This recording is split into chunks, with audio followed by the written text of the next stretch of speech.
আসসালামু আলাইকুম বন্ধুরা, আমি আজকে চলে আসছি কলা গাছের সামনে। এখন আমি একটি কলা পাতা পেড়ে নিচ্ছি। এই কলা পাতা দিয়ে আজকে একটা দারুণ রেসিপি হবে। আমাদের গাছে দেখেন কি সুন্দর সুন্দর কাঁঠাল হয়েছে। একসময় কাঁঠালেরও কোনো একটা রেসিপি নিয়ে আপনাদের মাঝে আসব। আমি আজকে চলে যাচ্ছি কলা পাতার রেসিপিতে। বাড়িটা অনেক সুন্দর, আম গাছে কিন্তু প্রচুর মুকুল আসছে। আমাদের বাড়িটা সত্যি অনেক সুন্দর। আমার এখানে আমি সবকিছু মোটামুটি নিয়ে নিয়েছি। সরিষার তেল থেকে শুরু করে মাছ, পেঁয়াজ, কুটা মশলা বাটা, তারপর সবকিছু আমি নিয়ে নিয়েছি। এই দিক থেকে কলা পাতাটাও আমি ফ্রেশ করে নিচ্ছি, ভালো করে ধুয়ে নিচ্ছি। পাতাটা আমার ধোয়া হয়ে গেছে, এখন ভালো করে পরিষ্কার কাপড় দিয়ে মুছে নিচ্ছি। মুছে আমি এখন চুলার মধ্যে একটু সেঁকে নিব, ভালো করে পাতাটা নরম হওয়ার জন্য। আমি দেখে নিচ্ছি যে কিভাবে করে খালামা এটাকে সেঁকে নিচ্ছে, কারণ আমি এত গরমে করতে পারবো না। এই যে চুলাটা কিন্তু ধরানো, চুলাটা ধরানোর মধ্যে থেকে দেখেন ধোঁয়া উঠছে। এরকম করে চুলার মধ্যে ভালো করে সেঁকে নিচ্ছে। এর মধ্যে যদি কোনো পোকা মাকড়ও থেকে থাকে বা কোনো জ্যাম থেকে থাকে, সেগুলো মরে যাবে আগুনের তাপে। হ্যালো, এখানে নিয়ে নেওয়া হয়েছে রুই মাছ, পেঁয়াজ কুচি, বিট লবণ, রসুন বাটা, আদা বাটা, তারপর হলো গোলমরিচ, জিরা। দেখিয়ে দিলাম আমার এখানে কি কি মশলা দিচ্ছি। এই সবগুলো মশলা এখন আমি পেঁয়াজে ঢেলে নিচ্ছি।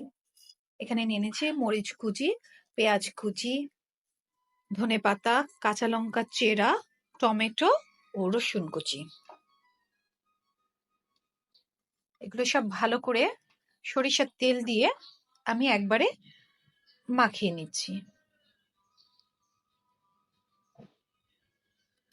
তেলটা পরিমাণ মতো দিতে হবে, কারণ মাছগুলো কিন্তু ভাজা বা সেদ্ধ হবে, ওইরকম করেই আপনাকে মাখাতে হবে।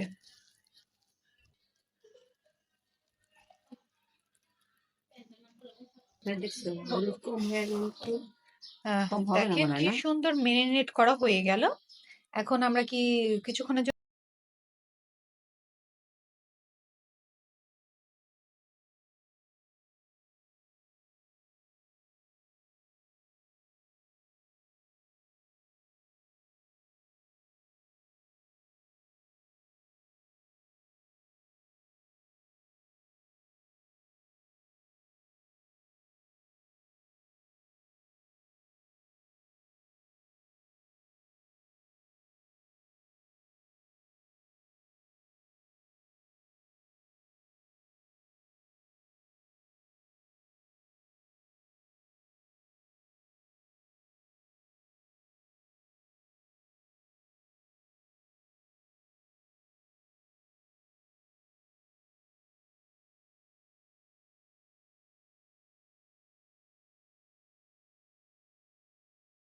পাতাটাকে ভালো করে ঢেকে দিচ্ছি, সুতা দিয়ে ভালো করে বেঁধে দিব।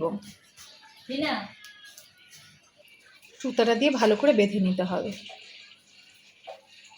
ভালো করে বাঁধতে হবে যেন কোনো ফাঁকা না থাকে। একটু খেয়াল করে বাঁধতে হবে। দেখেন আমাদের কিন্তু এটা একদম বাঁধা হয়ে গেছে। আমি একদম ফুল আজে দেখানোর চেষ্টা করছি। ফুল আজ আমার চুলাটা একদম ফুল আছে। এই যে ফুল আছে, আমি এখন একটু তাওয়া দিয়ে দিয়েছি। তাওয়াটা কিন্তু বেশ গরমও হয়ে গেছে।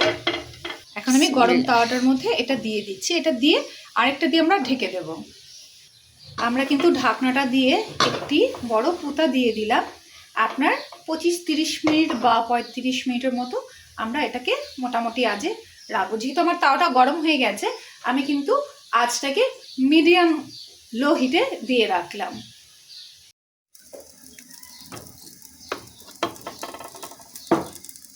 এখন এটাকে আমি একটু উল্টিয়ে দেব।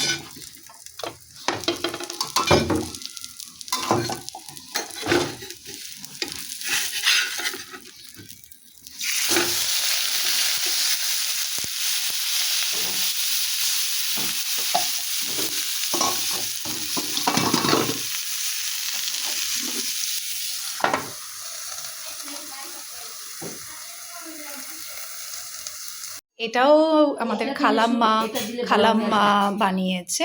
এখন আমরা আমাদের কলা পাতার ওই দারুণ রেসিপিটা আমরা এখন নামিয়ে নেব। এইটা নাই খালাম্মা ঢাকনাটাকে এখন উঠিয়ে নিচ্ছে।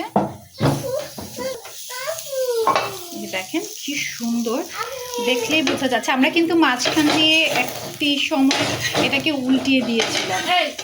এই দেখেন, এই যে এখন আমরা এটার খোসাটাকে খুলে নিচ্ছি। একটা দারুণ ঝাঁঝালো গন্ধ বের হয়েছে। এইগুলো দিয়ে আপনারা এক থাল ভাত খেতে পারবেন, এটা আমি নিশ্চিত বলতে পারি। এরকম মজাদার রেসিপি পাওয়ার জন্য আপনারা আমাদের চ্যানেলটি অবশ্যই লাইক দেবেন, কমেন্টস করবেন এবং সাবস্ক্রাইব করবেন। এবং অবশ্যই কিন্তু বাড়িতে রান্না করে খেতে হবে। বাড়িতে রান্না করে না খেলে কিন্তু বলতে পারবেন না যে আমাদের রান্নাটা কেমন হয়েছে। ওয়াও, দারুণ, কি লোভনীয়, ইয়ামি ইয়ামি। এই গরম গরম ধোঁয়া উঠছে। এটা আমি এখন খালাম্মাকে বলেছি একটু ভাত দিয়ে খাওয়ার জন্য, দেখি কেমন হয়। আমার এখানে ভাতও রেডি, খালাম্মা এখানে চাকু নিয়ে রেডি। এখান থেকে বেশ গরম কিছুটা কেটে খালাম্মা নিয়ে নেবে। প্রচুর গরম, ধোঁয়া উঠছে।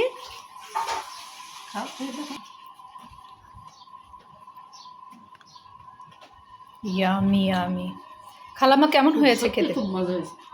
Thank you. খালাম্মা খেয়ে বলে ফেলেছে সত্যি খুব মজা হয়েছে। আপনারা কিন্তু অবশ্যই বাড়িতে এরকম মজাদার একটি রেসিপি তৈরি করে খাবেন।